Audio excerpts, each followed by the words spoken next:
what is spondylolisthesis and how do you pronounce it? Where is it? And what causes it? And what do you do when someone has it and you're working them out? Well, we're going to find out all about that. Let's talk about Spondy. What is it? What is it? What is it? What is this thing called spondy? Well, spondy is, there are the two sort of related terms which I think people often aren't clear on the difference. One's spondylolisthesis and one's spondylolysis. And they're related but not the same thing. And then there's a third one called ankylosing spondylitis, which sounds the same but just is a completely and utterly different thing. It's not related, you know. So we're not going to talk about ankylosing spondylitis because that's a completely different condition. I'm kind of fond of etymology, which is the study of where words come from, you know, like the origin, the root word in Greek or Latin. Yeah, you do like that, don't you? Yeah. One of my favourite podcasts was the English History podcast, History of English podcast for a long time. You sent that to me, yeah. Yeah, so it's got the history of the English language from the ancient kind of Indo-European language and through Germanic languages and Latin. Were you into history at school? Nah, I did maths and science. Okay, well, that doesn't surprise me. Yeah. I never did biology though until I got to university. Yeah. Really? So anyway, there you go. What science did you do? Chemistry, physics. I did biology. I loved biology. Loved it. Like I freaking love biology. The others I was just like, and maths. I just thought biology was like dissecting frogs and things like that, you know? I refused. It was dissecting frogs, but I actually protested on that day. I got in so much trouble. I wasn't dissecting the frog. Anyway, I'm an animal lover. You know that. Yeah. Anyway, moving on. That's really interesting. So spondylolisthesis is derived from the Greek word olisthenein, which means to slip. So it means the forward displacement or movement, you know, of one vertebra relative to the one below it. Mm-hmm. So typically it's the L5, the lowest lumbar vertebra, that slips forward on the sacrum. Mm-hmm. Although it can be other ones, but that's the most common one where it happens.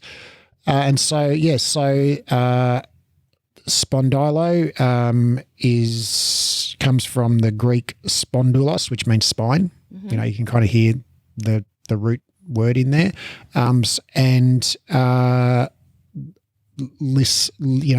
olisthenein, it has just in Greek changed to Latin listhesis, which means to slip forward. So spondylolisthesis literally means the spine slipped forward. Yeah, slipped. Doesn't mean slipped forward. It just means slipped. Mm-hmm. That's a spondylolisthesis and a spondylolysis. So again, that spondylo that just meins the spine. Right. Right. Why can't they just say spine? But, you know, so much easier. And lysis is from the ancient Greek lucis, which means loosening. Okay, who made up these words? Like who decided? When did these words? Who went? We will call that spondylolysis. Well, I don't know this for sure, so I'm just kind of guessing. But I would say that medical, when anatomy was being explored and kind of recorded, you know, when we were figuring out, where's the liver and what does the liver do, and what does the heart do, and what are these veins for and stuff. Like all of that was in the, you know, like the medieval period up, you know, and so the language of intellectuals was Latin, gotcha. Right? So if you were educated, it meant that you read and wrote and spoke Latin. So everything was, and you know, if you were German or English or French or whatever, Latin was the common language of all of those sort of intellectual elites. So everything was done in Latin. Yeah. Got them to blame. Yeah. So spondylolysis, spondylo just means a spine, and lysis means a loosening. And spondylolysis it's a kind of it's a hairline fracture. It's a very small fracture of the back part of the vertebra. Right. So so they seem like two very different things to me. yeah, they do, don't they? but Yeah. they're quite a bit related. Right. So the vertebra, if you can picture it, it consists of a big, like think of a lumbar vertebra. That they're bigger, chunky. they're big, right? Yeah. And particularly the L5, the lowest lumbar, it's the biggest of all your vertebrae. So it consists, and this is the same for just about all of your vertebrae, except for say the top couple of your cervical vertebrae. But basically, basically a vertebra consists of a vertebral body, which is kind of a chunky, round bit at the front, and they're actually, if you're looking from the top, they're more kidney shaped. They're kind of round at the front, and then there's kind of an indentation at the back, and that indentation is where the spinal canal is. So they're basically kidney shaped. They're maybe, I don't know, 1.5 inches across, 1 inch from front to back. And if you can picture that, and that's the kind of the front, chunky part of it. And that is called the vertebral body. Mm-hmm. And out the back, there's this kind of, bunch of bits that poke off it. But actually, if you simplify it, you can actually see that the whole back of it is an arch, and it's called the vertebral arch. Mm-hmm. Okay, and off that arch, a bunch of spikes poke off the arch. There are some spikes that poke off to the side, and they're called the transverse processes. Mm-hmm. There's a spike that pokes off the back, and that's called the spinous process. Process just means bony bump. And then there are some bumps that poke off to the top, and they're called the superior articular facets. There are some bumps that poke off to the bottom. They're called the inferior articular facets. But basically, they all of those bits, the transverse processes on the side, the spinous process on the back, the facet joints on the top and bottom, they all sort of come off this arch. They all sit on the arch, right? And so basically, a vertebra consists of a vertebral body, which is a kind of a kidney-shaped, chunky, almost round thing in the case of the L5. And then there's this arch of bone on the back of it with a bunch of projections coming off it, right, being the processes and the facet joints. And so the arch, the vertebral arch, surrounds the spinal canal. That's where your spinal cord goes through, right? And if it's the L5, your spinal cord actually doesn't go down all the way to L5. Your spinal cord goes from your brain down to about L1, the top of your lumbar. And after that, so the spinal cord it's not really a thing. It's just like all of the axons, the tails of the nerves in your brain going down through your spine, right? And it's wrapped in this sheath of fascia called the dura mater, which means the tough mother. Dura as in durable, and mater as in mater and pater, mother and father. Tough mother. Yeah. Wow. And that's finally we've got one with a cool name. Tough mother. Yeah. Amazing. And so it's wrapped in the dura mater, which is just a sheath of fascia that goes around all of those nerves nerve tracts that go down your spine. And so just think of it, it's kind of like just a lot of wires, electrical wires or phone wires. I just want to know more about the tough mother now. I've never heard the spinal cord itself might be as thick as your index finger maybe, and the dura mater, I couldn't give you a measurement on it. My guess would be it's like 0.5 millimeter thick or so. That's just a guess though. But it's tough. Yeah, it's pretty tough. Yeah. Because nerves are somewhat fragile, and so they've got this kind of tough sheath around them that protects them from rubbing. I'm thinking about, like where you see a whole heap of electrical cords and there's... Someone's wrapped electrical tape around it or put a rubber thing around the outside. Yeah, that's what it's like. Exactly right. And then so the dura mater kind of ends, it ends at about your L1, so the top of your lumbar spine, the bottom of your ribs. Yep. It's the join between your middle back and your low back, basically. And so then all of the nerves that were inside the dura mater, they continue down, right? Well, not all of them, because some of them went off above that point. Some of them went off to your kidneys or your, back muscles or whatever.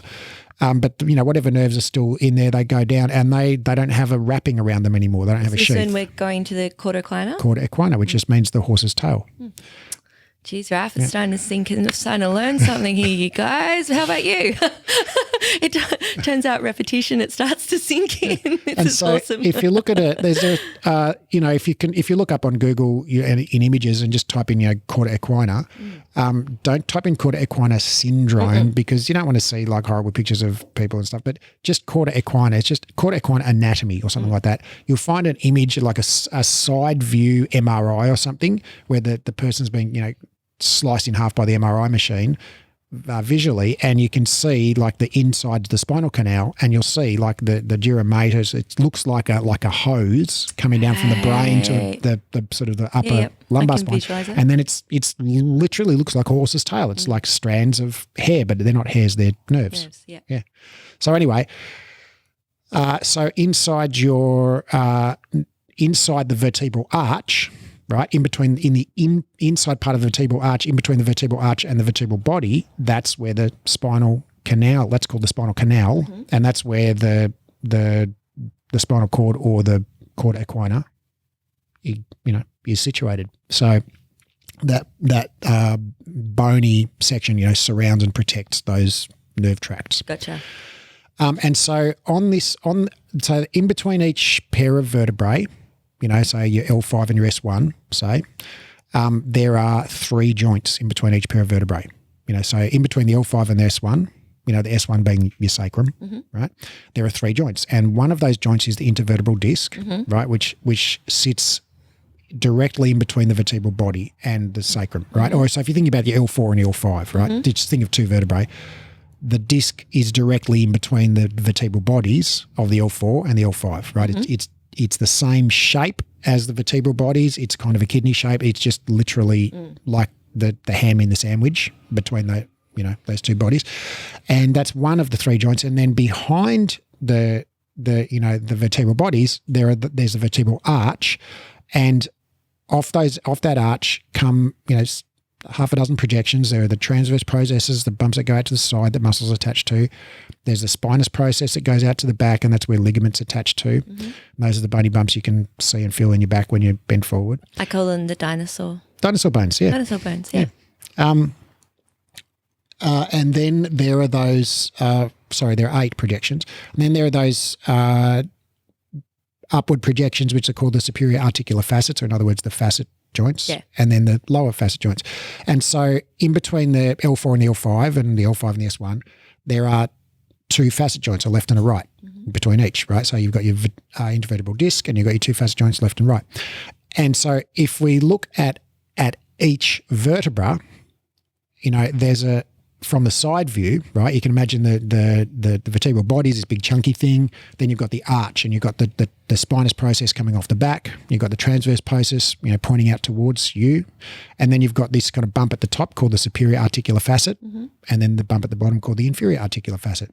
And in between, on the arch, in between the superior articular facet, the facet that's at the top, and the inferior articular facet at the bottom, there's a bit of bone, right? It's the bone of the vertebral arch, right? And that part of the vertebral arch is called the pars, P-A-R-S, interarticularis, right? Pars literally means part, right? And inter means between, and articularis means joints, right? So that bit of bone on the vertebral arch that is in between the superior facet and the inferior facet is literally called the part between the joints. Or in Latin, the pars interarticularis. And a fracture of the pars interarticularis is called various names. Sometimes it's called a pars interarticularis fracture. Sometimes it's called a pars defect. And sometimes it's called a spondylolysis because the spine slips. And the reason it's called that, or loosened, is because what stops, say, the L5 from sliding forward on the S1, right, are a couple of things. It's the intervertebral disc stops it. It's also and there's a little bit of resistance from the ligaments, the posterior longitudinal ligament, the few other ligaments. But then it's the facet joints. The facet joints, the inferior facets of L5 bang into the superior facets on the sacrum, right, and stop the L5 sliding forwards, right? But if there's a fracture to the pars interarticularis, well, the facet joints can be blocked up there, and because there's a fracture, the pars interarticularis can kind of stretch and the vertebral body can slide forward. So having a spondylolysis is, in some cases, like a precursor to a spondylolisthesis. So a spondylolisthesis, said another way, can be a progression of spondylolysis. Ooh, okay. Well, I didn't know that. There you go. Okay. So I personally had never ever in my entire life heard of spondy. I really can't say it. Help me. Spondylolisthesis. Bam. Yeah, but no, I can't repeat it though. This is a problem. Look, from here on in, I'm going to say spondy, and that's the one I mean. So I had never heard of this thing in my life, right, until, and I've potentially talked a little bit about this story before because it's what actually led me to discovering Pilates, because not only had I not ever heard of a spondy before, I'd also never heard of Pilates before, really. Like it just hadn't been on my radar. So this would have been, it's over 10 years ago now. 11, 12-ish years ago, I reckon. I was early 30s. So early 30s. What's that in Pilates years? I still don't know how to answer that. I need to think on that one. But I was in my early 30s, okay? I was mega fit. I was had just started studying a Cert 3 in personal training, and then I was going to go on to the Cert 4, et cetera, et cetera. And I was at the gym with a personal trainer, and I was doing kettlebells for the first time. Kettlebell swing, what I know now is it was just a little too heavy, little too much for my tissue capacity at the time. I wish I knew that then, but I didn't. And I felt a intense, acute pain in my lower back in the moment. By the time I got home, I was trying to put my makeup on to go to work. I was working a desk job at that point, and I was literally crippled over, like I couldn't stand up straight. Got to work, was in just intolerable pain, and the freak out continued from there. I was sent to osteos. I was sent to doctor. I was the works. They sent me straight off to get an MRI. Again, not the best of ideas. With what we know now. But anyway, so they got the MRI, and the MRI was sent to the physio to read for me. So I went to the physio.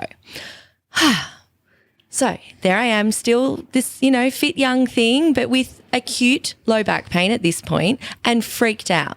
Really quite scared. It's hurting for me to do up my shoelaces. I can't contribute to the housework at home. I had housemates at the time. Basically any flexion, kind of anything hurt. Plus also I was very stressed about it and what it meant and etc. So I tell you what didn't help with my stress levels was then for those scans to be read.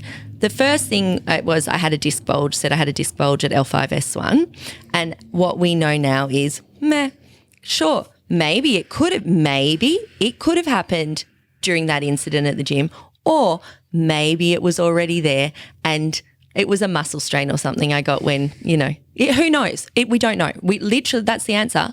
Who knows? However, the answer I was given was you have, by doing that particular movement, you have given yourself a disc bulge. And not only do you have a disc bulge, actually, turns out you've got spondy as well. Now, here's how it escalated. So I'm like, what's that? And he's like, well, look here, look closely. And he showed me, and it's at the L1 something's low. And he said, see how your spine, it actually doesn't align. It's sheared. And I'm just there going, what the actual fuck? Like, I am fucked. Like, that was what was going on in my head. Like, I'm fucked. And what he said to me was, because you have the spondy, that has predisposed you to get this disc bulge. That spondy will actually now predispose you to further injury throughout your life. I don't want you doing anything high impact. You're never to do that movement that you did.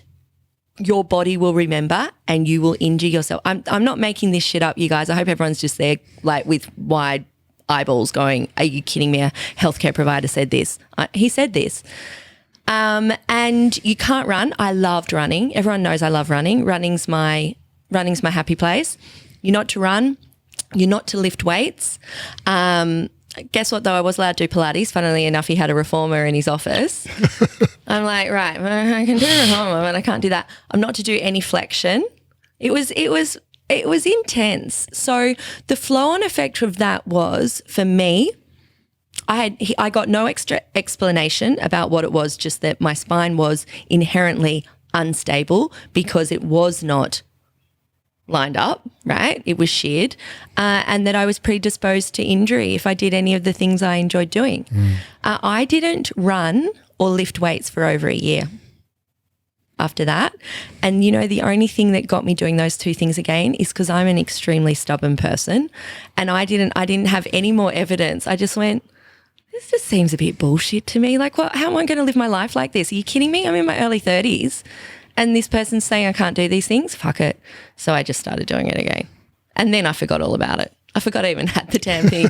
And now I know the evidence, which we're going to talk about. But I hope you guys are hearing this and the effect that, these nocebo. Intense nocebo. Intense nocebo had on me and the effect it had on my life and the effect it had on me doing the things I loved. Me doing the things I loved was going for a run, was being able to lift some weights, was exercising.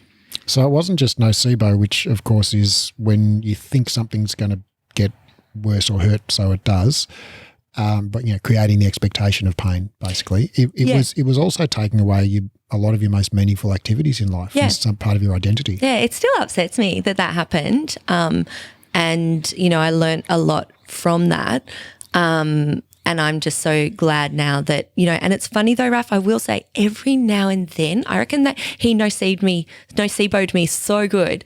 Every now and then when I'm doing something and I do get this kind of recurrent weird sensation-y kind of pain down near my sacrum. It's just a thing. I try to just ignore it, but it comes now and then and it just creeps into my mind that it's the spondy. It does creep in there, even now with what I know.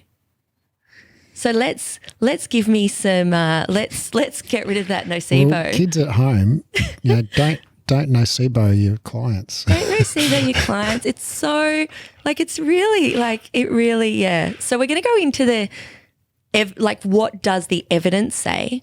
So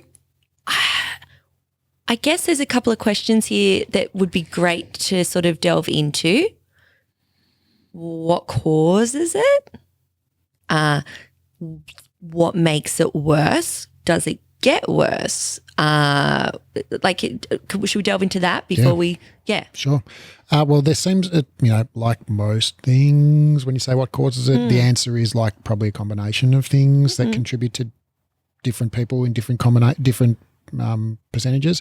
There seems to be a significant genetic contribution in that one of the risk factors for spondylolisthesis is a first-degree relative with a spondylolisthesis. So potentially my mum or dad has one? Potentially. I wouldn't worry about it. I wouldn't ask them. I'd love to nocebo my mum and dad and freak them the fuck out. No, I will not be asking them. Neither of them have back pain. Right. So it seems to run somewhat in families, and that might be related to basically genetic variation in the thickness of the vertebral arch might be a little thinner in some people or whatever. I don't know. The researchers are just guessing. You know that Dimples, it's really cute. Did you know that Dimples are genetic? I looked into Dimples and they're actually a defect, but they're so cute. What's the defect about them? Well, it's a genetic, you read about it, the science is, so it's a hole in the muscle. Yeah. So technically you're not meant to have that. Got a cute hole in your muscle. That hole, thank you. It doesn't sound as good that way. No, it doesn't. But dimples, so all my family have I've actually got dimples on my mum's side. All my cousins have dimples. We all kind of look like little carbon copies of each other. You could put us all together and you're like, oh, well, they're blatantly all related. And then on I can't help looking at your cheeks now. My dad's side, we should see my brother Luke's got the cutest dimples. I'm sure he loves that as a 40-something-year-old man. Look at your dimples. And my dad's got dimples. Do you ever squeeze them between your thumb and forefinger? Well, now that I know it's a hole, I've been kind of a bit more curious about it. So isn't that interesting? So I'm pretty stoked to get that little bit of a genetic defect. They're cute. Well, it's probably not a genetic defect now because, I'm just speculating here, but I imagine, most people would consider that they're attractive, dimples, in our culture anyway. Yeah. And so there's probably some degree of sexual selection for them. Like people with dimples, find mates more easily and therefore have greater reproductive success. So it's probably not a defect. It's probably a genetic adaptation. It's probably advantageous. Oh, my goodness. Probably selected for, is my guess. Isn't that interesting? Wow. Okay. Oh, that's so interesting. There you go. Oh, well, we're a family with dimples. Okay, so maybe we're a family with dimples and spondy. Who knows? I'm not going to ask. Maybe the same gene that predisposes you to spondylolisthesis also predisposes you to dimples. We're being wildly non-scientific right now. Wildly speculative. Yeah. Wildly. Please do not quote us on that. So it could be genetic. So there's some component of genetic, but it certainly doesn't explain, all of it. It seems to be relatively common to onset in childhood, between the ages of, I think, 5 and 7 or something like that. And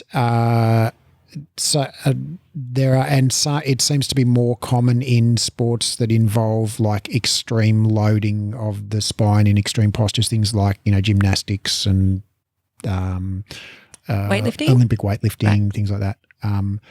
But, then again, a whole bunch of injuries are more common in those, like when you put your body through extreme. Extreme range and load. Yeah, at high speed. Yeah. It's you're going to get injured more often. Yeah. So, that's what we know about it. Okay. There are a few types. There are sometimes it can be caused by pathology. So if people have, for instance, some kind of some particular degenerative disease of the spine predisposed to it. There are a few different causes, but the main thing is we don't really know, and it's kind of complex, and it's there's part genetic. Okay. Yeah. Cool. And what about the fracture? So a pars interarticularis fracture, aka pars defect, aka spondylolysis. The spine became looser.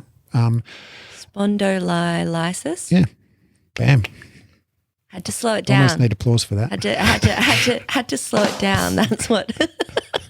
I was trying to say it too fast. Yeah, well, that's we know from principles of motor learning that if you slow down a motor skill, which pronouncing spondylolysis is a motor skill, with your tongue and lips and glottis and whatever, that if you slow it down but maintain the rhythm, it's still the same skill, but it's easier to execute because there's something called the speed accuracy trade-off. So, and everyone knows this intuitively, the slower you go, the easier it is to be accurate.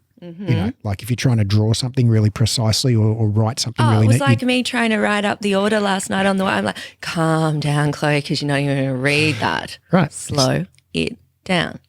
But keep the rhythm. Love it. So spondylolysis again seems to be super common in lots of different athletes in different sports. It's very common in pain-free adults at all ages.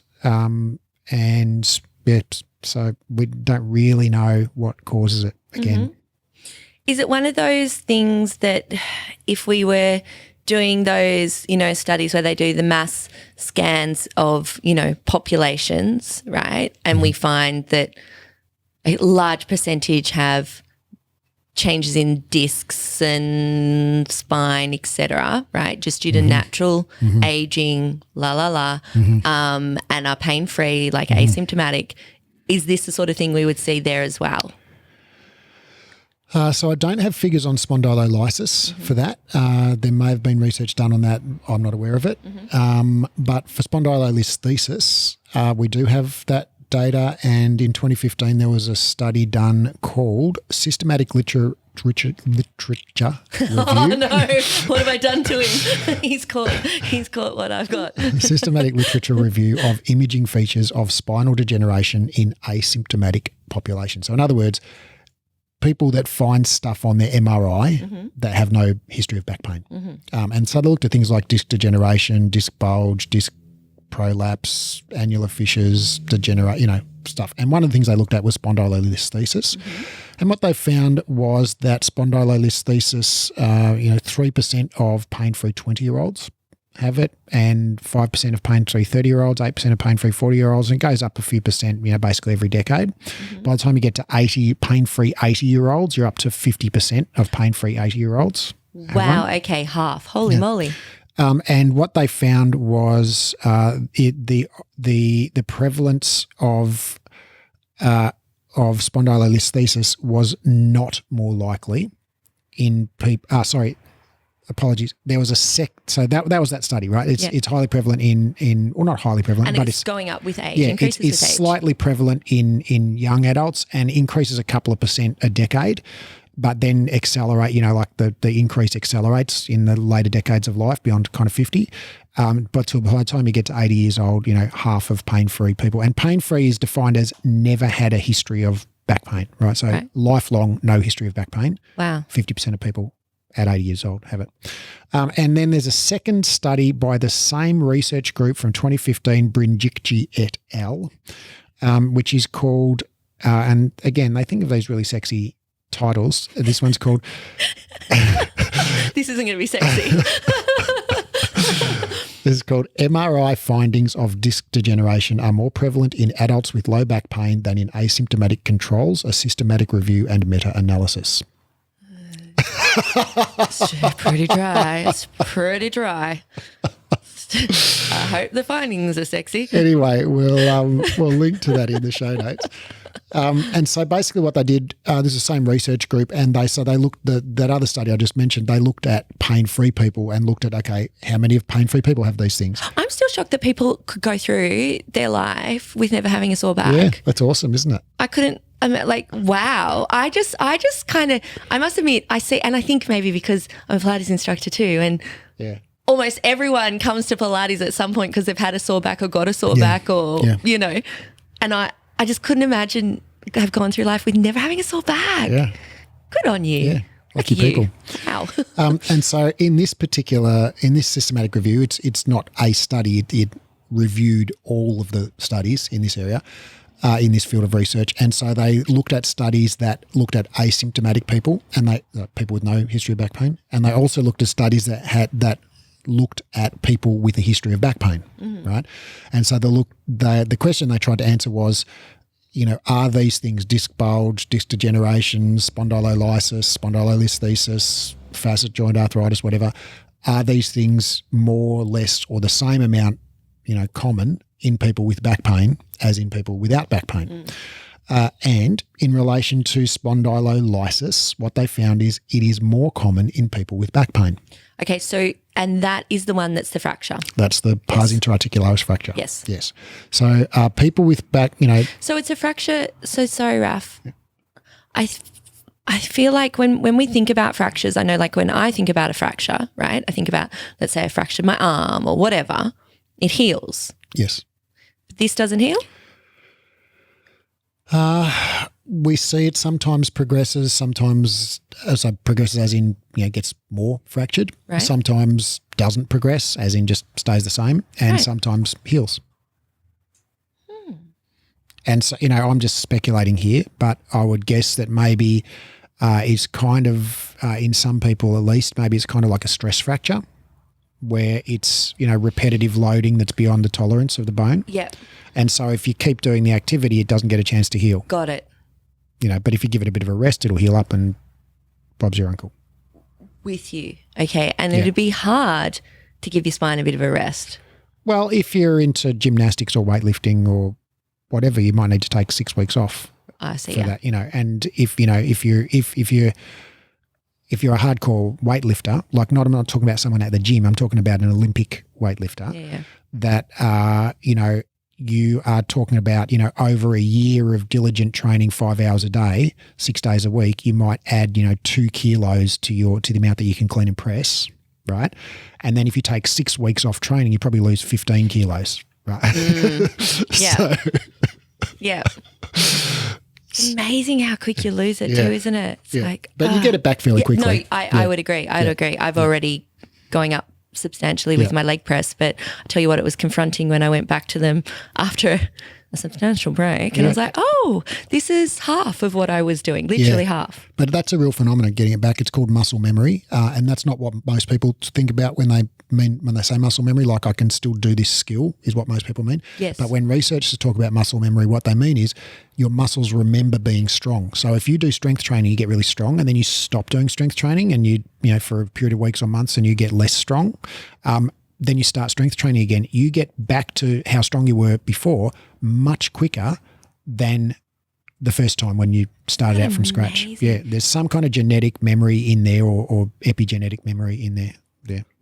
That's so cool. Yeah, so once you've been strong, it's much easier to get back to being strong than if you've never been strong before. Because it's so interesting, because when I went to the gym the other day, I could add on actually more, like much more than I thought. And I was doing it just a little bit because I was thinking, oh, what?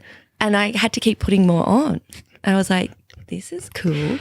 Yeah. Anyway, awesome. We digress. We digress. So, okay, that makes sense. So that's the fracture. So there's everything I just said there about the progression and the stress fracture, that's all basically just my speculation, right? So I don't have research on that, but that's basically reasoning from first principles. That kind of is how I would think about it. Okay, so this study shows that there is a bit more of a correlation between pain and having the past fracture, right? So as opposed to, for instance, the spondy that I have. Right.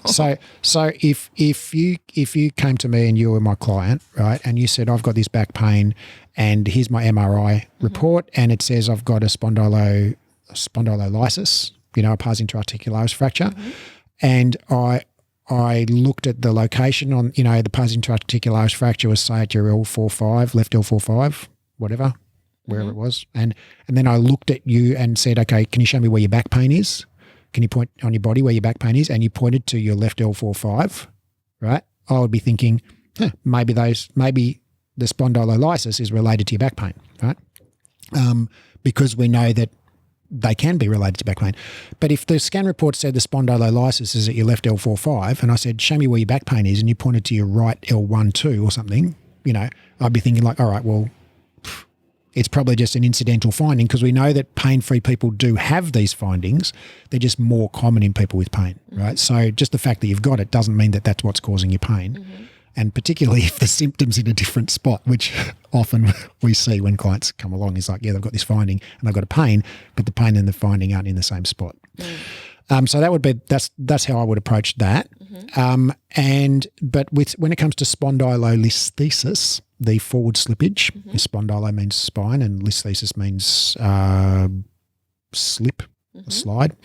What they found in this meta-analysis was that spondylolisthesis was not more common in people with back pain than in people without back pain. And so they found, in fact, no association between whether you had spondylolisthesis and whether you had back pain or not. Okay, so one more time for the people at back, Raph. Say that again. Repeat that again nice and loud, I reckon. So according to Brinjikji et al., 2015, spondylolisthesis, the forward slippage of one vertebra on the subjacent one, is not more common in people with back pain. Yep. Wow. So interesting, huh? It is interesting. It is interesting. Okay, so if we think back to what my no-CBIC physio at the time said to me, and basically, and I still remember, like, you can't get more no-CBIC than someone pointing out to you the imaging of your spine, like, and showing you exactly where the slippage is, because it's pretty intense to see a visual representation of your spine like that, and that you could genuinely see that it wasn't lining up, and basically saying to me, okay, well, you now have, for want of a better word, a vulnerable spine. So I can think of a lot of better words. Yeah, he probably didn't even need to mention the bloody thing in the first place. But anyway. How about robust, awesome, strong? Robust, awesome, strong. Right. The fact remains. Do a pull-up, everyone, by the way. Pardon? Do a pull-up, everyone, by the way. Caged lion. Do a push-up. We know the listeners are waiting for it. Okay, Raph, but let's think about this. So the fact remains, right, that my spine does not line up. I've got two vertebrae that don't line up. Correct, right? So if we just like take all of those like studies out of my head for a moment, blah, blah, blah, and we just think about that structurally, would it, and particularly to the layperson, would it not kind of make sense that potentially my spine isn't as quote unquote stable or quote unquote strong or structurally as strong as someone who doesn't have it, right? Where it all lines up. I don't like. Well, I feel like this is intuitively that kind of makes sense, doesn't it? Yeah. But it just turns out that our intuition about these things is freaking terrible. It's not really good. Yeah, I mean, we talked about this a while ago, I think, when we talked about Lamar Gant, the first human to ever deadlift 5 times his body weight. With the scoliosis? Severe scoliosis. You know, like there's just countless examples of humans that are not in ideal alignment who are just fucking unbelievably strong and just do feats of strength that just regular elite athletes couldn't even dream of, right? And then just go to freaking YouTube and type in like, you know, amputee CrossFit or something, right? And there's people with no fucking arms and legs doing fucking muscle ups, right? And I'm also thinking, you know, when you're confronted with like an image like that, or you're looking at like a spine, you know, a flexi spine or something, what we're not visualizing is all the beautiful connective the tissue around it, right? Stuff. Yeah. So when it's not kind of sitting just directly on top of each other, you're like, oh, what's going to happen? Is it just going to slip and slip and slip? And what happens? All of a sudden you're like, did you know, like that's the imagery, right? Yeah, that is the imagery. Yeah. And I remember feeling like when this was pointed out to me, I remember feeling like that. I remember feeling very vulnerable about my body's capabilities. Well, let me throw some more science at you. This is a paper from Love it when you throw science. In fact, I've got our breathe mug in front of me, and it very clearly says we use science and data. Well, just as well then. This is from 2003. It's William J. Butler et al., and it's called The Natural History of Spondylolysis and Spondylolisthesis, a 45-year follow-up evaluation. Whoa. So natural history is just 45 years is amazing. in any kind of disease or condition. It's just basically what happens if we leave it alone, right? So, you know, for instance, if you have a cold, you know, common cold, the natural history is you probably sniffle and sneeze for a couple of weeks and then it goes away by itself, right? Your immune system kicks its ass. So that's the natural history of a cold. And so what's the natural history of spondylolisthesis and spondylolysis? And so what they did was they did a prospective study. So they enrolled, I think, 30 people in 1955. A study of 500 first grade children in 1955. Right, they did X-rays. That's when you could just go around to the schools X-raying people. You know, there's so many wacky things you could do in 1955. So they just went around and X-rayed 500 first grade children, and what they found, and then a certain number of them had pars defects, is what they call them in this study, but it's a spondylolysis, and then a certain number of them had spondylolisthesis, and then they followed them up in 1998 or something like that, 2000, whatever it was, and X-rayed them again. Can you imagine these people getting an email out of the blue like 45 years later? This is so quirky. You might not remember me, but when you were 6, we took an X-ray of your spine at school.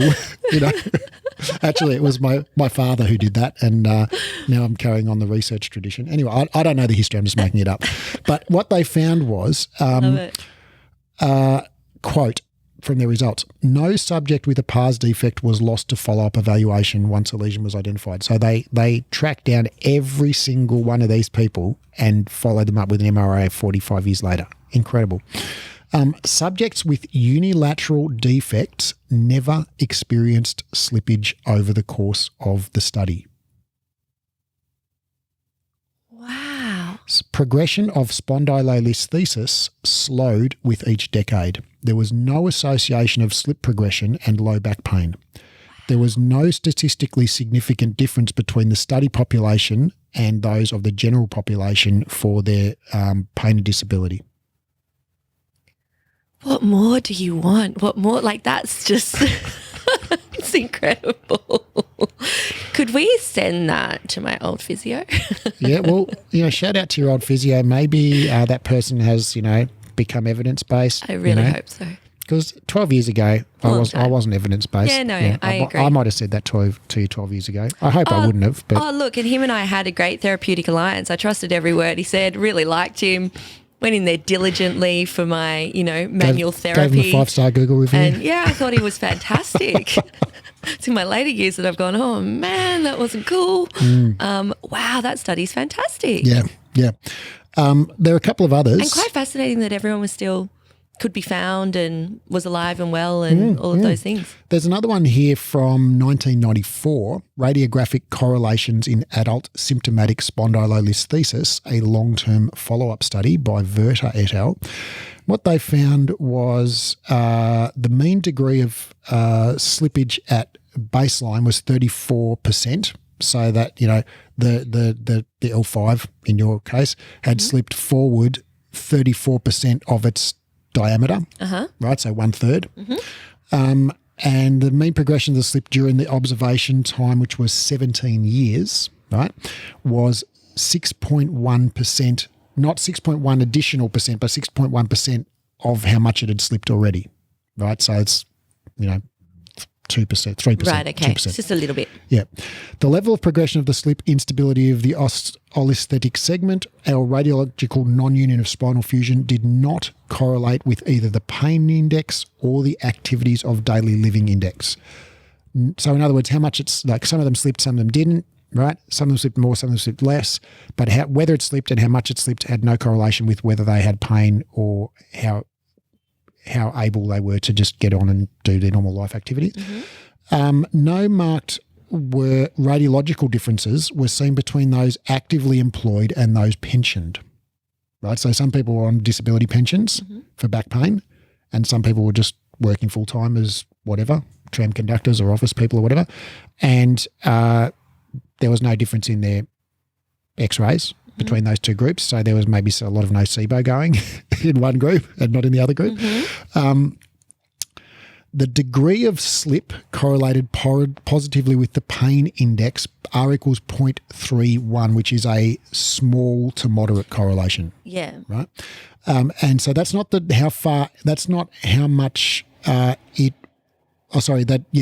basically how far it slipped forward was slightly to moderately correlated with pain, with back pain. And we conclude that the degree of slip and spinal fusion operation are slightly associated with the prognosis of isthmic spondylolisthesis, whereas other radiological variables of our study showed no association. So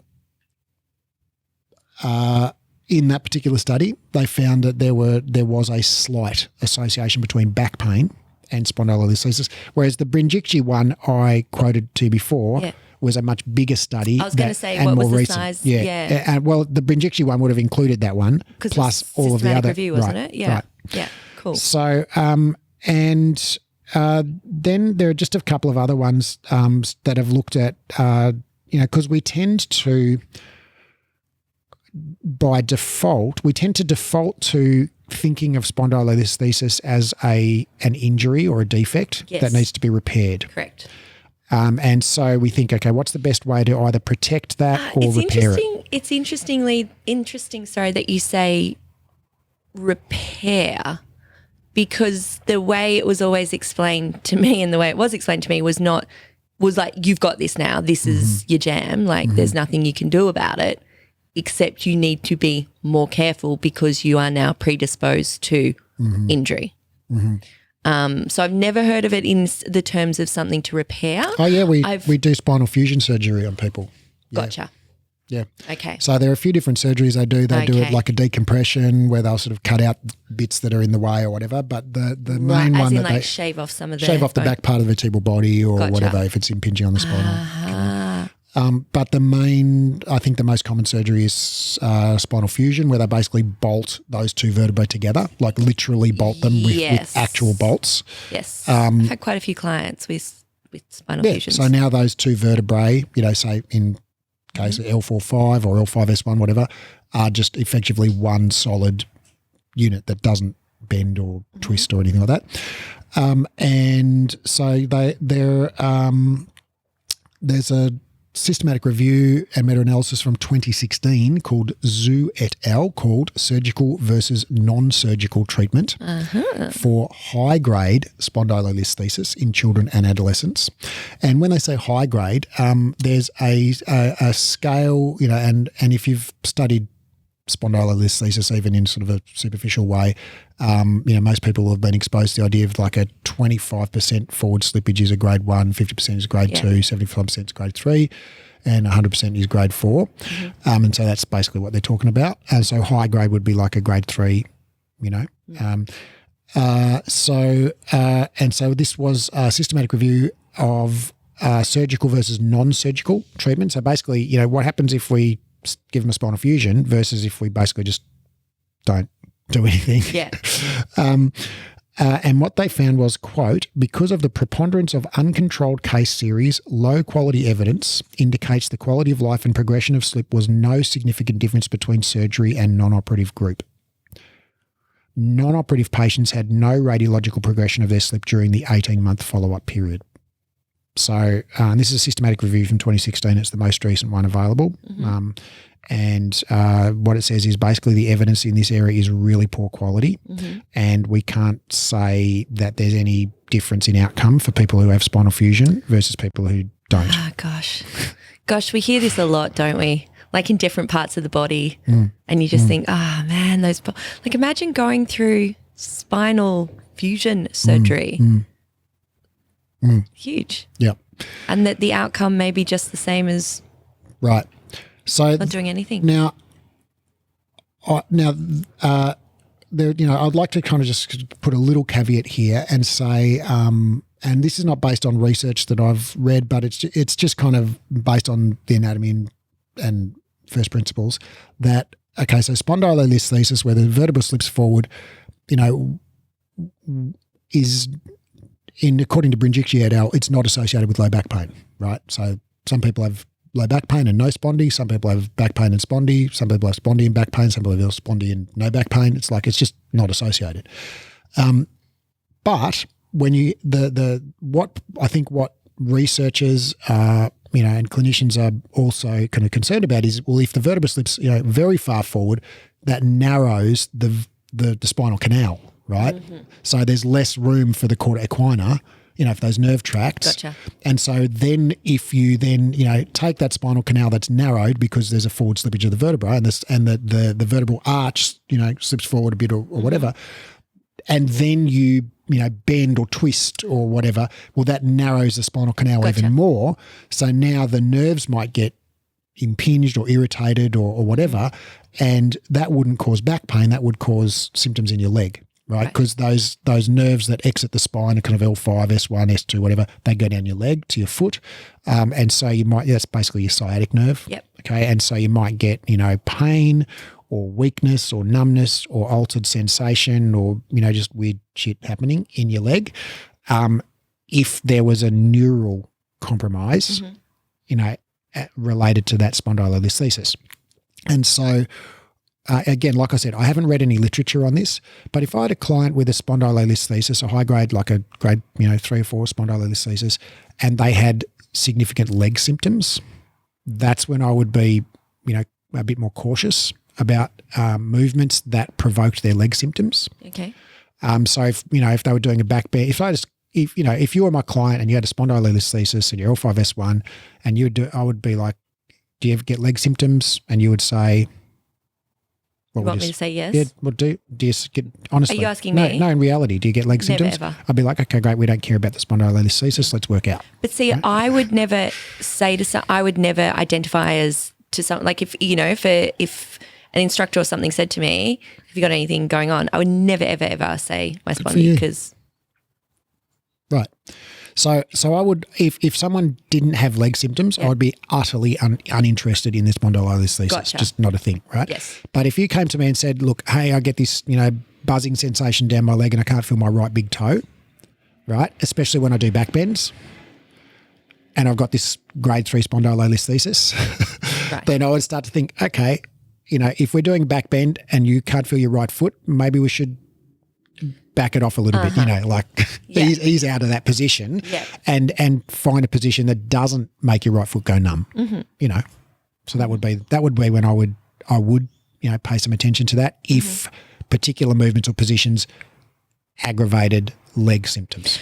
Okay, so the advice that I was given and that I've seen on different, you Google it and Spondy and up comes, the spine webpage on something and the nocebo spine the webpage. nocebo. Should I read out some things from the nocebo? Don't. Okay.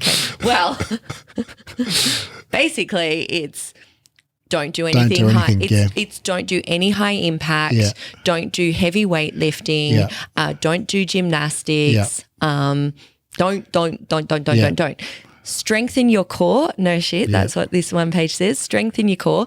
Keep physically active. So I'm down with keeping physically active. Nice. Tick. Yeah. But why can't I do the other things? Well, I think I don't know why they wrote that, but my guess would be that they're worried about, progression of the spondylolisthesis, and there's no evidence to suggest that more active people have more progression. So I think that's an unfounded fear. And I don't think that's worth considering.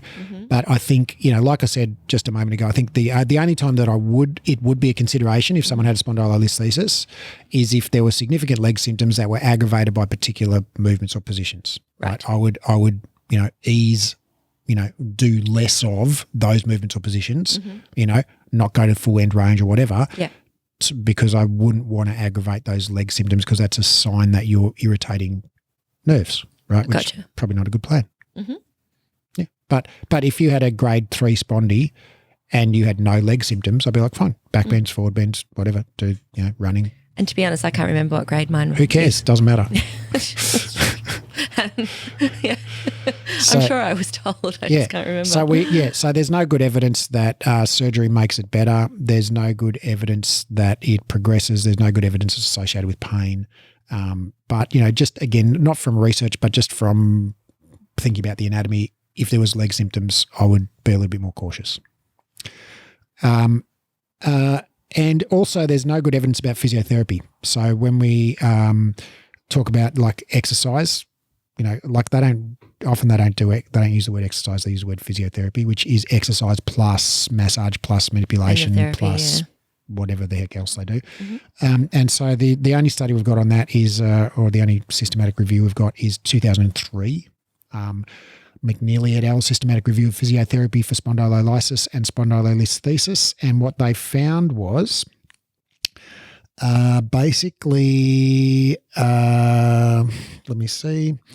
In this review, very few prospective studies were found that examined the efficacy of physiotherapy on the topic, and therefore few conclusions can be made and further research is warranted. In other words, we've got no freaking clue if exercise, manual therapy, whatever, etc., is good, bad or indifferent for spondylolisthesis, and there is no freaking way we can say this particular exercise is good, bad or indifferent for spondylolisthesis. Right. So we don't even know if exercise in general is good. But we know that exercise in general is good for people in general. Yes. Right?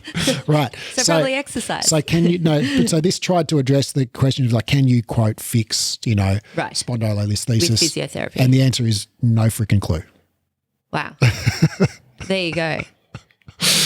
I think my favourite study has been the 45-year study from today. I really enjoyed that. I really enjoyed thinking about that. Okay.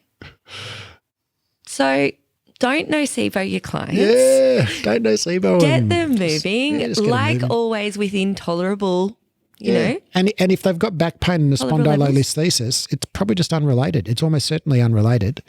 And if they've got back pain and a spondylolysis, and the pain and the spondylolysis are both in the same location, it may be related, And if that's the case, though, you still can work with that client within their pain tolerance levels, yeah, right? just don't aggravate their pain too much. You know, a little bit of pain's probably not a problem, but a little bit of discomfort's not a problem, but don't aggravate it to the point where it doesn't settle within a few hours after the workout. Mm-hmm. And just, I would advise, based on no evidence, but just my personal opinion, treat it like a stress fracture in the, lay off it, give it some time to rest and heal, and then gradually, a few weeks later, think about a fracture, 6 weeks to heal, gradually reintroduce some loading to it at that point. Right. Awesome. And spondylolisthesis, in the absence of leg symptoms, just ignore it. It's not a thing. Yeah, I can do all the things, which is awesome. Yeah. And even with leg symptoms, just don't do the things that aggravate the leg symptoms, right? Do all the other things. If you run and it doesn't make your leg symptoms worse, great. Run, If it's only when you do a back bend and twist to the right at the same time that your leg gets sore, well, just don't do that. Do everything else. Yeah. Awesome. Yeah, good talk. That was great. Thanks, Raph. Thank you.